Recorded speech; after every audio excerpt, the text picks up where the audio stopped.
अस्सलाम वालेकुम, आदाब। मैं हूं खलीफ फरहाद और आप देख रहे हैं वर्ल्ड न्यूज़। शुरुआत करते हैं और सबसे पहले देखते हैं हेडलाइंस।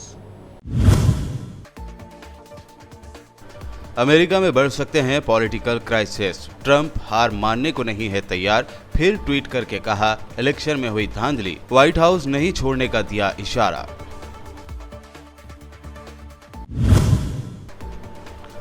अजरबैजान के हवाले किए जाएंगे आर्मीनिया के कस्बे, तो लोगों ने अपने घरों को ही जलाना किया शुरू। तुर्क हिमायत से लड़ी गई जंग में अजरबैजान ने मार गिराए 2300 आर्मीनियाई फौजी। पाकिस्तान की मजहबी व सियासी जमात तहरीक लब्बैक पाकिस्तान के हजारों कारकुनों का एहतजाज, पैगंबर इस्लाम की गुस्ताखाना खाकों की मजम्मत और फ्रांस से ताल्लुकात खत्म करने का किया पुरजोर मुतालबा। नीतीश कुमार रिकॉर्ड 7वीं मर्तबा बने बिहार के सीएम। गवर्नर फागू चौहान ने दिलाया ओहदे और राजदारी का हलफ। डिप्टी सीएम के ओहदे के लिए बीजेपी लीडर तारकिशोर प्रसाद चुने गए। बिहार इलेक्शन में हार ने कांग्रेस के सीनियर लीडरों में बेचैनी कर दी पैदा। सीनियर कांग्रेस लीडर कपिल सिब्बल ने पार्टी क़यादत पर उठाए सवाल, तजुर्बेकार अफराद को सामने लाने का दिया मशवरा। और बिहार में बीजेपी की चुनावी बिसात तैयार करने वाले भूपेंद्र यादव को मिली जीएचएमसी की जिम्मेदारी। हैदराबाद म्यूनिसिपल इलेक्शन में पार्टी का कद बढ़ाने के लिए दूसरी रियासतों के बीजेपी लीडर्स भी संभालेंगे मोर्चा।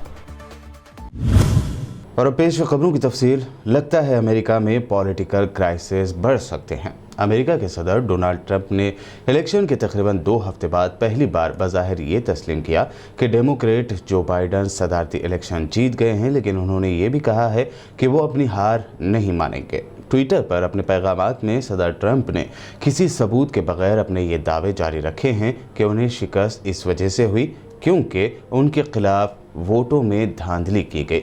अमेरिका के कौमी मीडिया ने गैर हतमी नताइज की बिना पर 1 हफ्ता पहले रिपोर्ट किया था कि जो बाइडन सदारती इलेक्शन जीत चुके थे क्योंकि मुख्तलिफ रियासतों में गिनती के बाद वो 538 इलेक्टोरल वोट हासिल कर चुके थे, जबकि जीत के लिए कम अज़ कम 270 इलेक्टोरल वोट चाहिए होते हैं। ऐसे में डोनाल्ड ट्रंप की जानिब से बार बार ये कहना कि वो हार नहीं मानेंगे, इस बात का इशारा है कि वो आसानी से व्हाइट हाउस नहीं छोड़ेंगे। अगर ट्रंप ऐसा करते हैं तो अमेरिका में शदीद सियासी बहरान पैदा हो सकता है। होनहार और ज़हीन स्टूडेंट्स के लिए यूएई ने बड़ा ऐलान किया है। यूएई ने मुख्तलिफ सेक्टर्स के लिए गोल्डन वीज़े की मंजूरी दे दी है। आइए देखते हैं इस गोल्डन वीज़े के लिए कौन कौन एलिजिबल यानी अहल हैं। मुत्तहदा अरब अमारात यानी यूएई ने 10 शोबेजात के लिए गोल्डन वीज़े की मंजूरी दे दी है। दुबई के हुक्मरान शेख मोहम्मद बिन राशिद अल मक्तूम ने ट्विटर पर ऐलान किया कि गाइडलाइंस और रूल्स पर उतरने वाले अफराद को गोल्डन वीज़ा जारी किया जाएगा। डॉक्टरेट की डिग्री रखने वाले और मेडिकल डॉक्टर्स गोल्डन वीज़े के अहल होंगे। इसके अलावा कंप्यूटर, इलेक्ट्रॉनिक्स, प्रोग्रामिंग, इलेक्ट्रिकल और बायोटेक्नोलॉजी इंजीनियर्स भी गोल्डन वीज़ा हासिल कर सकेंगे। इसके अलावा आर्टिफिशियल इंटेलिजेंस में स्पेशल सर्टिफिकेट रखने वाले बड़े आदाद-ओ-शुमार और वबाइयात की डिग्रियों के हामिल अफराद भी गोल्डन वीज़े के लिए दरख्वास्त दे सकेंगे। यूएई में रहने वाले हाई स्कूल के ऐसे स्टूडेंट्स जिन्होंने मुल्क में टॉप पोजीशन हासिल की हो और यूनिवर्सिटी के तलबा और तालिबात जो 3.8 या इससे ज़्यादा का जीपीए रखते हों, वो भी गोल्डन वीज़ा हासिल करने के लिए एलिजिबल हैं। इन तलबा और तालिबात की फैमिलीज़ भी गोल्डन वीज़ा हासिल कर सकती है। दुबई के हुक्मरान शेख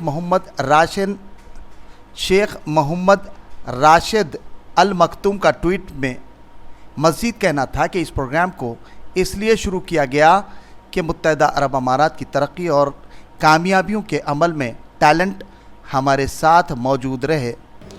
अजरबैजान और आर्मीनिया के दरमियान नागोर्नो काराबाख के मसले पर रूस की तरफ से जंगबंदी के मुआहदे के बाद बाज़ इलाके अजरबैजान के हवाले किए जाने हैं। वीकेंड पर डेडलाइन ख़त्म होने से पहले बहुत से आर्मीनियाई लोग अपने घर छोड़कर जा रहे हैं और जाने से पहले अपने घरों को आग लगा रहे हैं। रूस, फ्रांस और अमेरिका की मदद से तय पाने वाले जंगबंदी मुआहदे के तहत आर्मीनिया को 2 कस्बे 20 नवंबर तक अज़रबैजान के हवाले करना है, जबकि लाचिन का शहर 1 दिसंबर तक अज़रबैजान के हवाले कर दिया जाएगा। 6 हफ्तों की लड़ाई में आर्मीनिया को शदीद नुकसान उठाना पड़ा है और उसके 2300 से ज़ायद फौजी मारे गए हैं। इस लड़ाई में अज़रबैजान को तुर्क हिमायत हासिल थी।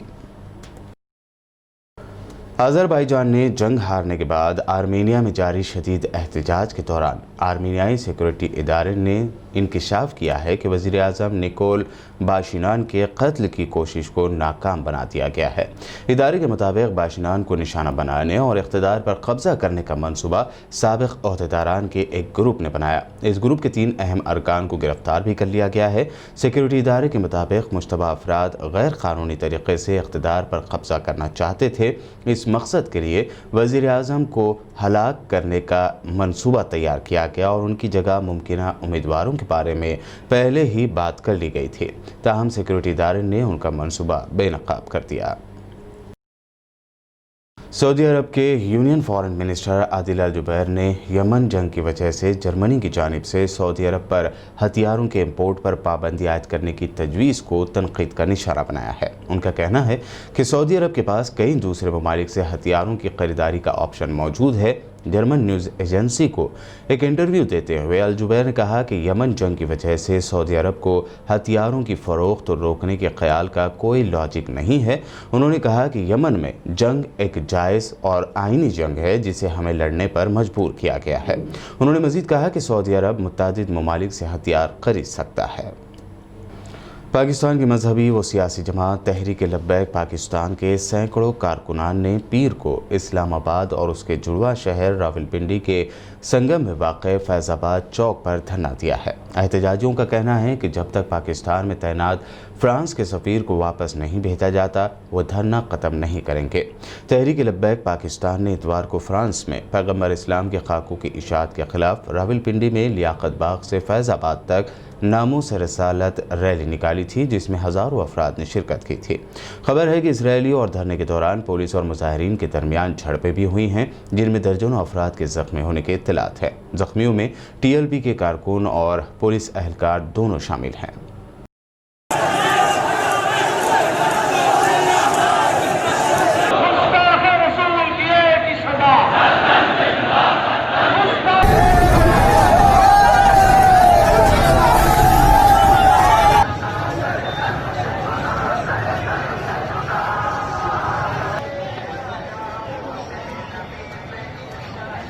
सीरिया के फॉरेन मिनिस्टर और शामी हुकूमत की जानिब से पुरअमन मुजाहिरीन पर क्रैकडाउन की पॉलिसी के पुरजोर हामी वलीद अल मौल्लिम इंतकाल कर गए।